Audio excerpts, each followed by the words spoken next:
Lucky Charm. At Bimbi at Raisa may sariling mundo pala, backstage and off-cam. Nangunguna at hindi pa rin mapantayan at nananatiling number 1 pa din with the highest ratings ang Eat Bulaga, lalong-lalo na ngayon. Patuloy ang paglaki at pagdami ng mga kapuso ng Eat Bulaga. Mapapansin na napakarami na ding mga sikat na artista na nitong mga nakarang araw ay patuloy na dumadalaw sa longest running noontime show na Eat Bulaga.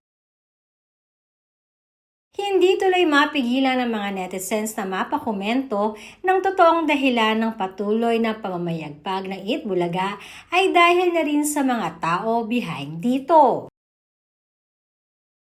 Bukod kasi sa mga productions or staff ay sadyang meron pa silang pinupunto kung bakit nga ba napakataas ngayon ng ratings ng Eat Bulaga. Dahil nga sabi ng mga netizens sa simula di umano ng maybe at nang dumating din si Bimbi sa Eat Bulaga ay kapansin-pansin ang pagdami ng mga endorsements nila at sponsors. Lucky Charm, yan nga ang tawag ngayon ng mga netizens kay Bimbi at Raisa. Na para bang sila talaga ang nagbibigay ng bagong kilig at buhay sa Eat Bulaga.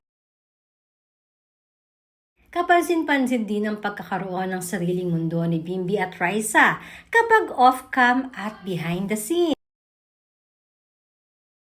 Hindi rin mapigilan ng mga netizens na magkomento na talagang mukhang totohanan na nga ang kung anumang meron sa kanilang dalawa nina Bimbi at Raisa.